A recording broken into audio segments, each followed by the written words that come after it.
my God. He just said she-fa-fa-fa-fa instead of she-th-th-th-th-th. He's got to be talking to Christina Randall.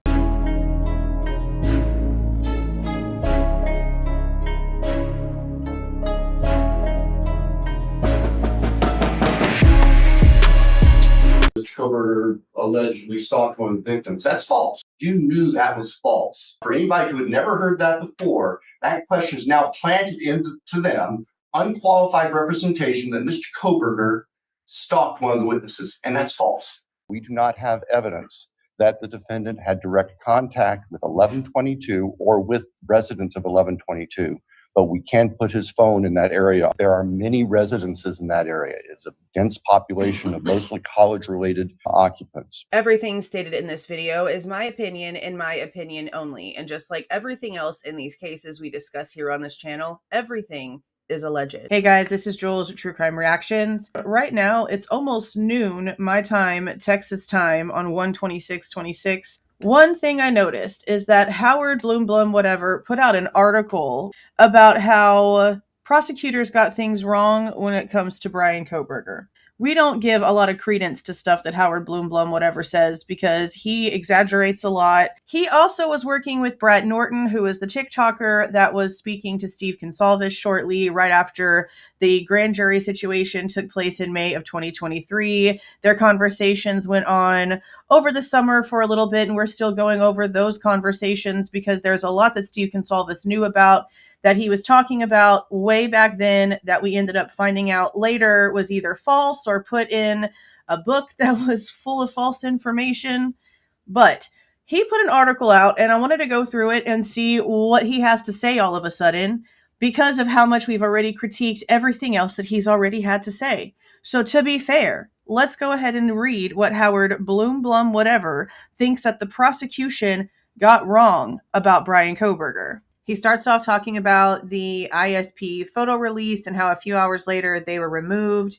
We talked about that extensively in the 9-hour live where we went over the photos. So if you were there, you know the details on that. Then he goes on to talk about how the photos coming out really made him still keep to the fact that even though he has basically always thought that Bryan Kohberger was guilty, he's never thought that he worked alone.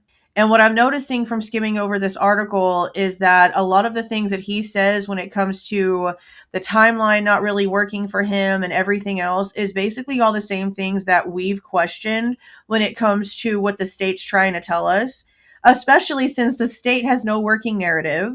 The prosecution stood up in open court and said they cannot connect Bryan Kohberger to the house or its residents. We do not have evidence that the defendant had direct contact with 1122 or with residents of 1122, but we can put his phone in that area. There are many residences in that area. It's a dense population. You have to take all of the things that the state has said and is unable to say into consideration during all of these things. So we're going to look at this article and the details that he gives, and we are going to do so while keeping our stance, but understanding his stance, even though he is someone who wholeheartedly believes that Kohberger is guilty. So let's get into his actual details here. Let's start where he says, while I believe Bryan Kohberger is guilty, I have never been able to shake a long-held hypothesis that he didn't act alone. Now this newly released evidence only bolsters that belief. Now, I'll say before we get started with his detail stuff, though, I've always wondered how no one called 911. Like, take Dylan out of the equation. If you consider the fact that there was obvious movement of Kaylee being awake, going up the stairs, having Murphy with her, they're trying to tell us that there was movement with Xana getting her DoorDash, being awake, eating food. Well, we see how much of a fight Xana put up. We can see it. We can see her fingers going through the blood on the floor as she was being dragged and stabbed in the back. Like, we've seen, there was no way that this is a quiet fight. There's no way that Ethan was asleep. We've seen proof now of the exact opposite. So there's no way that anyone can tell me that this was something that was quiet. And that there's no way that with all those people awake, and now including Dylan, no one thought to call the cops with all the noises and all the things that were going on. One person 2 floors in the middle of the night, 4 different people. It does not make any sense. There being more than one perpetrator, that's always been a big thought in my head. There's no way it could have been anything but more than one, in my opinion. It goes on to say, at the heart of the prosecution of Kohberger is a troubling question. Could he have managed to murder 4 students on 2 different floors during the estimated 13-minute time frame from 4:07 to 4:20 a.m. that police believe he was in the house? The authorities in Moscow suspect that Kohberger entered the residence at 4:07, shortly after his car was captured on surveillance camera driving towards the location, and left the scene at 4:20, minutes before his car was filmed speeding off. And honestly, they can't prove it was his car. Documentation and reports that we have received over the past half a year now or so even showed us at some point they thought they were looking at a Nissan. So no, they can't even actually prove that it was his vehicle. And they've proven that themselves. They've even performed 2 test runs, reenacting the murders as best they could to establish a working theory for how this could be done. But I've never been convinced. No, I've never been convinced on the theory. And honestly, from what they've told us, and then looking at the documentation and then looking at the camera footage, it's more of like a 7 to 9 minute time frame, which is insane. For starters, I suspect the 13-minute time frame to be wrong. It does not take into consideration the time that would have elapsed after Kohberger exited King Road after the murders, trudged up an icy slope to his car, presumably changed out of his clothes, possibly stored bloody items in a plastic bag in his trunk, started his car, proceeded down the hill, drove away. All of that activity would have reduced his actual time inside the residence by several minutes. That's something that I completely agree with. That's why the time frame that they're trying to give us is actually more like 7 to 9 minutes because of all of these additional things. So how are we supposed to really believe that somebody who has dexterity and mobility issues, someone who could not keep a job as a fish filleter as a teenager because they didn't want to look people in the face and be around a bunch of strangers because they were socially awkward, which, okay, lots of people are like that, and B, he could not get the skill down with the knife to cut the fish correctly. On top of that, this person is a vegan and apparently also gets really like queasy when they look at bodily fluids and have an OCD when it comes to germs. His hands are so red from scrubbing in jail because he has an OCD kind of like Howie Mandel used to. He might still have it, but he used to not like shake hands or touch anyone. He was really precise about things. Those are real conditions that people have. And these are things that Kohberger has been really honest about dealing with since he was a teenager, because he would go on a bunch of internet forums and talk about these things very openly. So for him to have all these issues, that tells me there's no way he could have been this precise and been able to handle this in such a short amount of time, knowing that Xana would have put up a damn fight. He would have already been exhausted from what he did to Kaylee and Maddie upstairs before he started going after Xana. The crazy intense fight that it's very noticeable that she put up. And then on top of the fact that we know that Ethan was very much awake, there's no way. There's no way this person with mobility and dexterity issues was able to do all those things. I understand he's been a boxer for a while, but it was never like sport boxing. It was literally therapeutic type boxing. And on top of that, him being able to jog, that's what a lot of people with dexterity issues do, because it's one of the only exercises they can't do without putting their bodies in danger. If you have mobility and dexterity issues, the last thing that you need to be doing is laying on a bench and trying to bench press something, because you could really hurt yourself, if not accidentally take your own life. There's been a lot of people that came out and talked about that too, because they do have these issues, and they straight up said, we can't go to a gym, it's dangerous, we run. That's the only thing we can do that's safe for the most part. So you have to take into consideration all of those things, looking at all of this stuff. And that's what we do here. We look at all of the details, all of the angles, all of the things. It can be stressful, but you have to. You really have to. It goes on to say that his timeline suggests that all 4 assaults were committed within 9 minutes, more or less. I'll concede that a 9-minute window might have been sufficient to kill 4 people, but likely only if the killer moved methodically from one victim to the next, making no mistakes, wasting no time. And I've heard the exact same thing from people that have military history and training and stuff like this, or retired from situations where they know how to do stuff like this. And the majority of them all say the same thing. This person would have had to have been trained and known exactly what to do. And that's not what they're really seeing here. So how does that work? These newly released crime scene photos in conjunction with autopsy reports that I've reviewed. Now, I don't know if he's actually seen the full-on autopsy report or if he's going based off of the sort of stuff that we've also read, because we've gotten details in a couple different drops, including this last one. And it's not the actual autopsy report. It's somebody's summarization of the autopsy report. But what he has reviewed is telling him that the killer or killers were anything but methodical. And I agree, which is why it's insane to me that they're expecting us to just believe that all of the transfer on the stairs and the walls and way up on the very top of the first floor stairs and places that make no sense and on places where stuff shouldn't have been proves that this person would have been like covered in stuff. And there's no way that if you're wearing this little soft mask that exposes your eyes and your nose, and you've got a big nose that kind of points, out there, that you're not getting smashed in the face by people, scratched. I'm sorry. In what reality of 4 people does the person come out with literally 0 wounds, especially in an open space like that? None. Nowhere. It doesn't work. He goes on to say this was a rageful massacre and that house was a battlefield. We here, and a lot of other people agree, there was way too much emotion in what happened here. At least that's how it seems. That's how it feels. That's the vibe.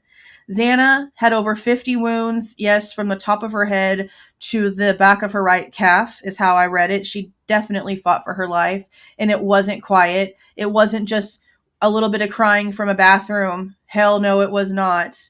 Kaylee had over 20 wounds, and she had over 24 just to her head, her scalp, and her facial area. It goes on to talk about how Kaylee was also all the things when it comes to not being able to breathe and all of the injuries that point to that, on top of her face being unrecognizable. Maddie had several wounds, and so did Ethan.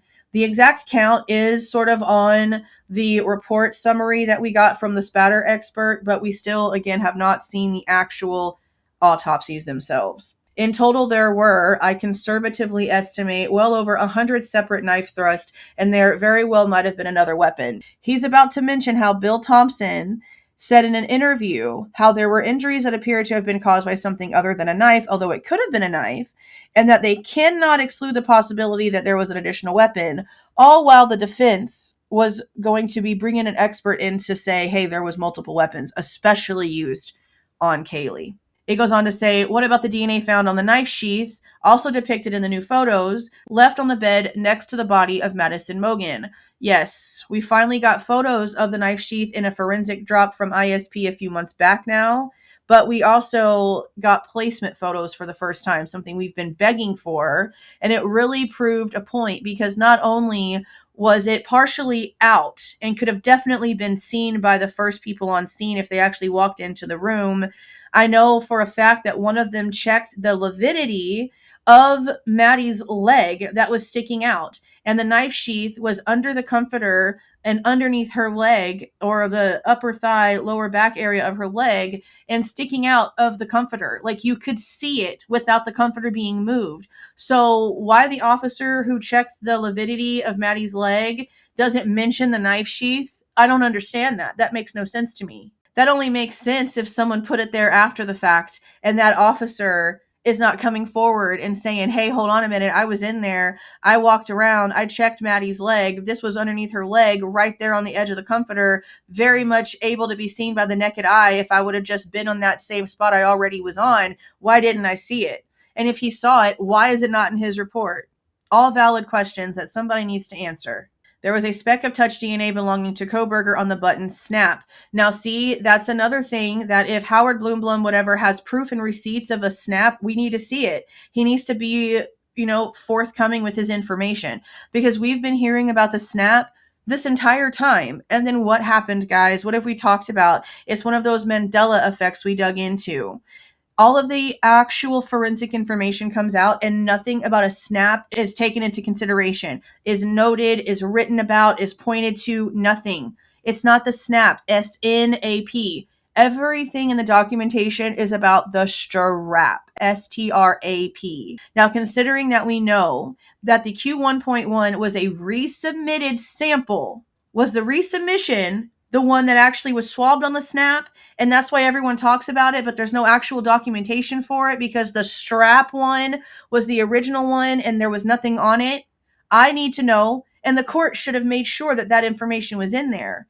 But everything that we've gotten so far, all we've seen is that it was a resubmitted sample, but there's no documentation that says anything about a snap or what happened to the first sample. It's all just guesswork at this point. He then goes on to talk about how another DNA report recently released by Idaho authorities indicated that there was another male DNA present on the knife sheath. Oh my God. He just said sheath instead of sheath. Bro is old and some sort of award-winning writer, and he just spelt sheath incorrectly. He's got to be talking to Christina Randall. Now, what I will say with this is that the number one suspect was Jack Ducour. We have that from the information, the documentation itself. What we had first was Bryan Kohberger's name listed as the second suspect on the list, with a first suspect completely blacked out. Now, was that Jack Ducour the entire time? Maybe. We didn't really get to see all of the information, and there's bits and pieces that still have not been put out there. But we do know that Jack Ducour had his fingerprints taken in the summer of 2025, right before the plea, and they cleared him without doing so ahead of time way back 3 years ago. We also know that there was a 17-minute phone call between Kaylee and Jack Ducour that the police and Kaylee's family kept secret from us for 3 years. And then when Jack Ducour is confronted about it in one of his later interviews, he denies that it even happened, even though they have it in the phone history. So that's kind of important, I think. But there was also other unknown DNA. The way that we were told is that there was a lead suspect that MPD was already working. They got a phone call on 12/19 saying that Bryan Christopher Kohberger was the name they needed to start looking things up for. According to Payne, who said this on the stand under oath, which, if you know the facts about things, then you know that doesn't really mean shit, now does it? But he stated that it wasn't until the 20th that they then were told in a Teams meeting that his name came from the genealogy that was done from the knife sheath DNA. But on the 19th, when they got the phone call, they weren't told anything but the name with no further details.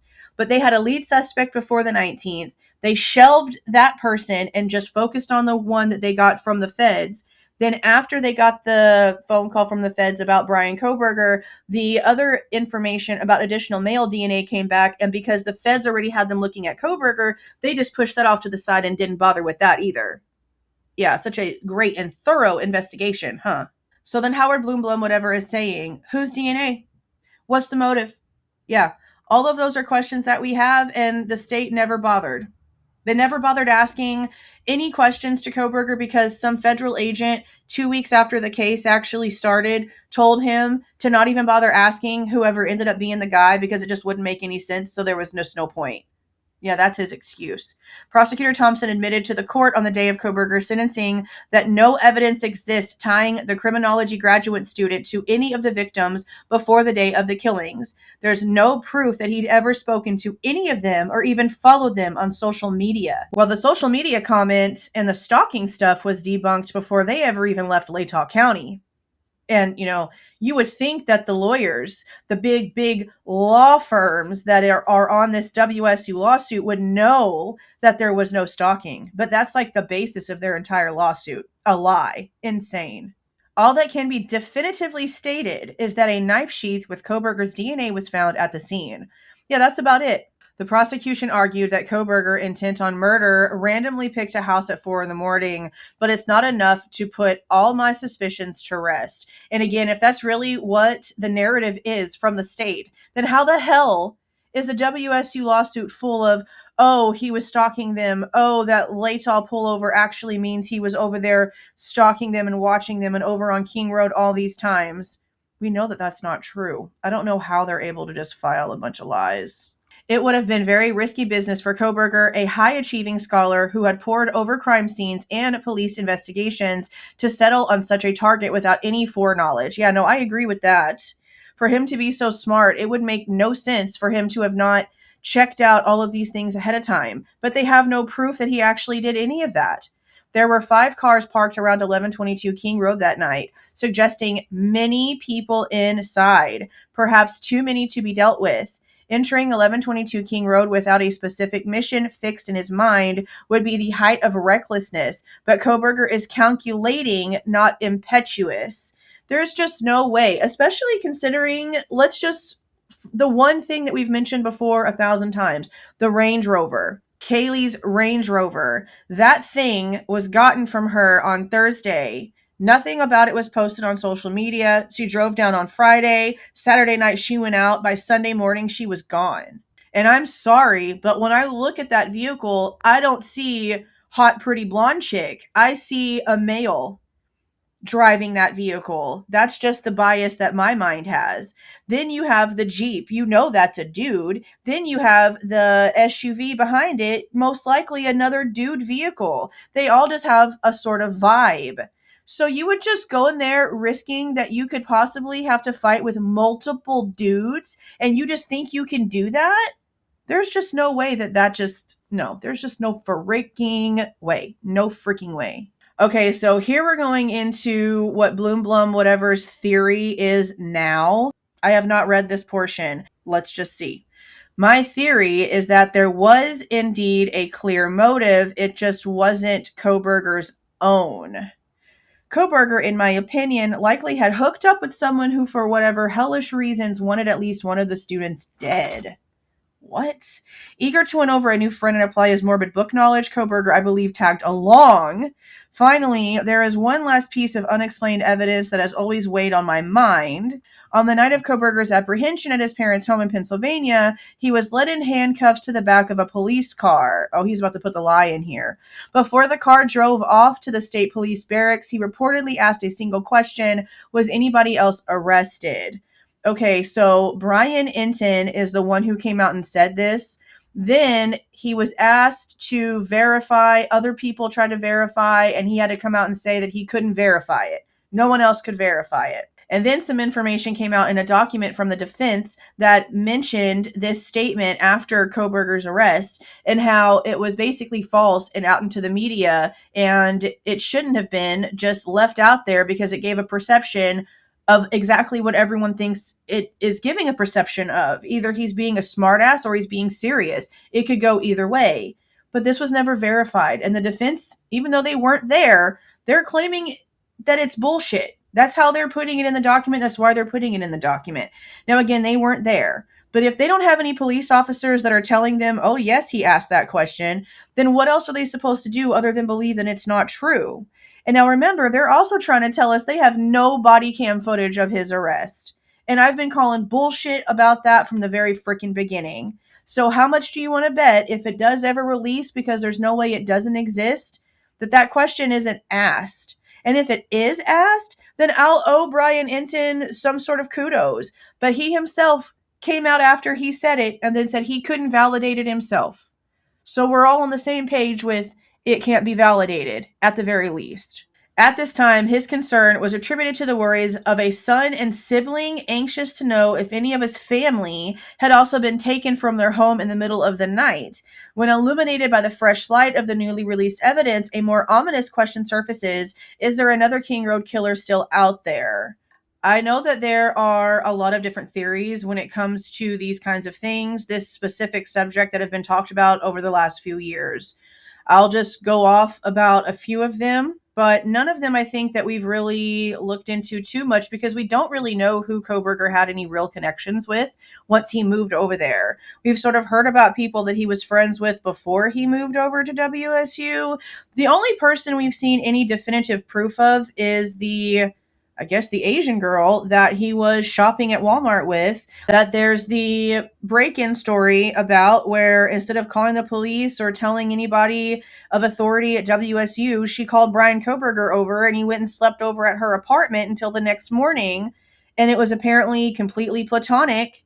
And that was it. They were friends. She asked him to help her put some cameras in after the fact, and somehow that story got twisted into something completely everywhere. And I know in Dateline that it has opened up a leak investigation, but we don't really know what was true and what wasn't.